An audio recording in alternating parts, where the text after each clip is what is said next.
Welcome, my friends, to the great white Midwest. It is a day or two before the new year. The wind chill's supposed to be 20 below. I gotta work tonight in this stuff too. So we're cold enough to have the motor in the RV running so we can get some extra heat in here. And winter living in a 20-year-old RV is a challenge, even for a younger person. I think I'm an old man, so it makes a difference. Hence the hat, right? It is warming up more than it was a half hour ago. It gets expensive on the gas, but what can you do? This is the homeless RV life. I've seen a blog here yesterday, catching up because I'd worked pretty hard the last 2 days and got behind in a lot of my video watching and email entries and so on and so forth. And it's a topic that comes up fairly frequently, I think. At least it has several times here this past summer or the past year. Is killing off your villains. Isn't that kind of in the whole point of a bad guy in any RPG? I don't care what the genre is. You got to have a foe or a target or something for the player characters to go up against. And traditionally speaking, they get whacked. And at some point, they're going to die or they're going to get incapacitated in some manner that they're no longer a threat to whatever, or they're no longer considered the bad guy trope. Now, as a GM, as the game master, we traditionally spend an awful lot of time creating things that the other people are going to mow over or mow through, blow up, burn down, disintegrate, eliminate. It's a lot of work for a few minutes worth of fun and or entertainment, depending on how you look at it. Although I think at some point we all, excuse me, the yawns have always come in, always yawns. We all develop one of those NPCs or those uber bad guys, or even a simple bad guy that has a lot of character and flavor, and we become attached to him, and it almost physically hurts when they're eliminated because you think of all the potential no longer either wasted or no longer available. Of course, there's many methods of returning the bad guy. Everything from reincarnation to the undead to reanimation to cyber technology to his long lost brother wanting revenge. There's plenty of opportunities there.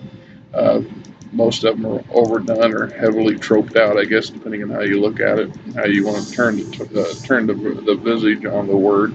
Um, of course, it's part of the nature of the business. This is what we do. This is what we're into. This is what we're for.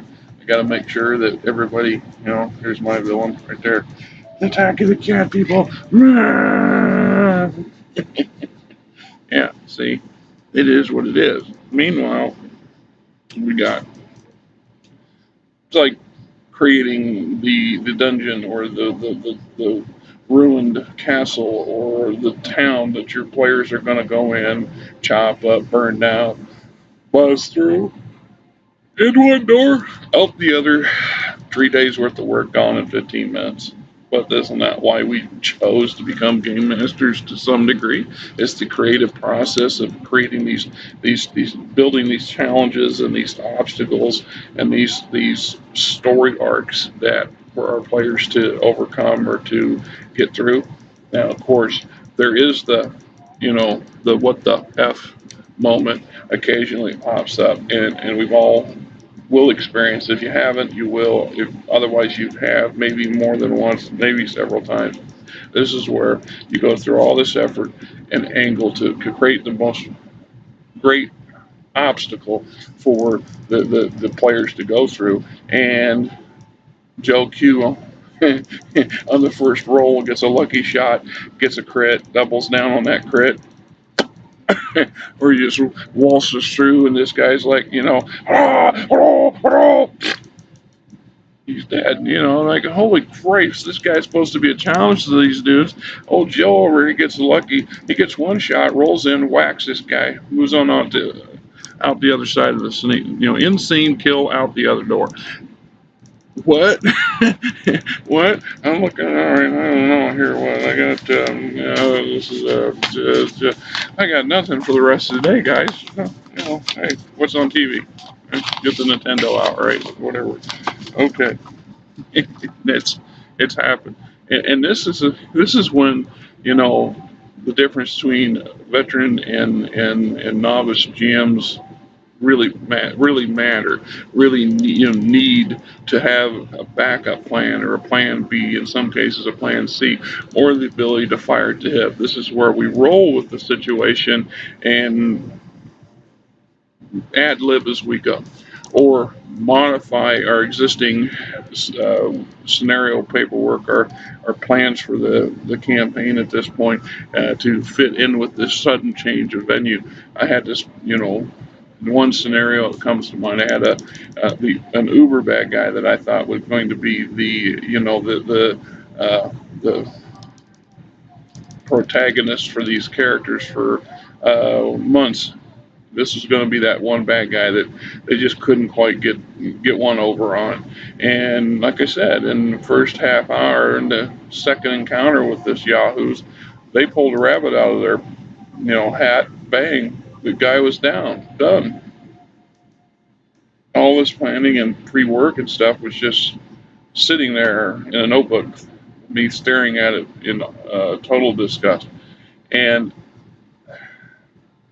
if you're one of those people that don't get bent out of shape when certain things happen, and don't express it in an outburst of anger or frustration or disgust, all the more power to you. You're great people. I am, well, not afraid, ashamed to admit that on more than one occasion, I've had characters come in, or player characters come in, and just totally devastate days of work. And then I just was so shocked it went so fast, or so disgusted it went so fast I exploded. Not that I was cussing and screaming at them, but I was upset, and I was either surly or I was combative at that point. And then on one occasion, somebody had challenged me on that, and I'm like, what the hell's wrong with you people? I spent an awful lot of time and effort on this, and bang, in 2 minutes it's over. Really, whose fault's that? It's not their fault. They did what they're supposed to do. You know, I didn't plan for that Omega situation when it can occur. The Omega situation, when it occurs, it will happen, and either you've got a plan for it or you don't have a plan for it. And if that sometimes will affect how you respond to that scenario yourself.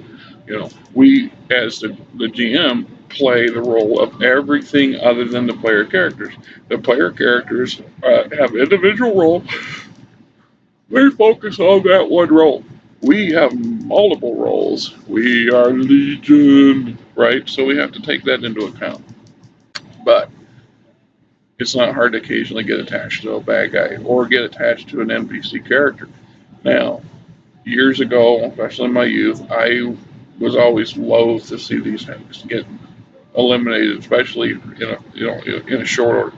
So I compartmentalized. I created the typical, you know, henchman thug that the bad guy has, so the player characters can mow through a score of the henchmen before they ever get to the boss bad guy. I learned the hard way not to put the boss bad guy on the front line. You know, when you're playing chess, opening your gambit with your king is kind of, you know, a questionable endeavor because you can get into checkmate pretty fast. With a full board of pieces there's maneuverability is limited.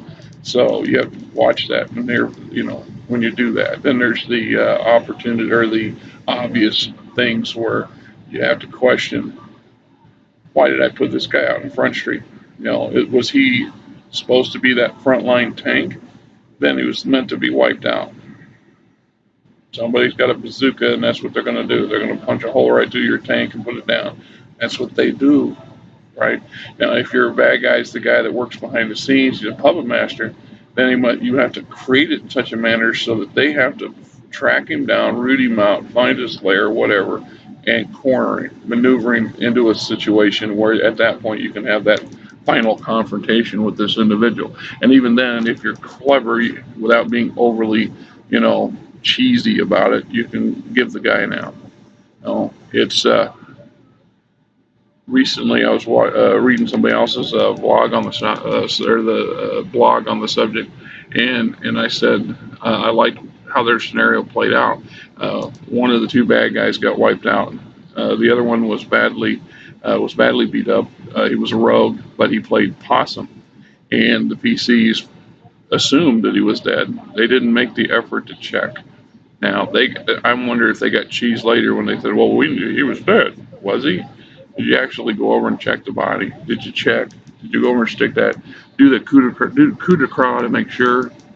I'm not encouraging your players to go out and do coup de grace all the time because then that can get a little bit macabre, you know, as it goes. But this particular individual said that this character, which they were both rogues, one was dead, the other one played possum. The one that played possum was in pretty bad shape. Goes back to his guild, gets healed up, fixed up, and then some days later, some campaign days later, game sessions, the game PCs came under attack by basically an assault squad, a squad of assassins from the same rogues guild. You know, you go attack a thieves guild. That's kind of the point of the guild in the first place, is helping support and look after its members. So that was a well played scenario where this rogue played possum, survived. The bad guy came back for a second round and brought some friends, and in that case, almost got the drop on the player characters. Now that makes it different the other way around. I think that'd be a different video, so I'm going to say it that way. So, you know, I'll acknowledge that it wasn't until I started reading Game of Thrones that I really began to appreciate the kill list. The fact of the matter is, good guys, bad guys, in between guys, you develop a rapport with them, and then you whack them. There's some of that, oh my God situation. They're like, well, why would you do that? How did that happen? We love that character.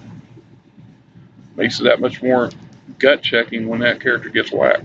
Now, the catch 22 there is, and this is where you have to be a master at your craft, is not to get into a role with that and just whack everybody, because then it becomes the standard. You know, it's the surprise factor, the oh F matter, you know, what the F moment when everybody's like, oh, I didn't see that coming. You got it right.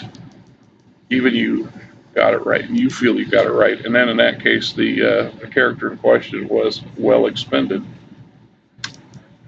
You know, food for thought, right? Keep gaming.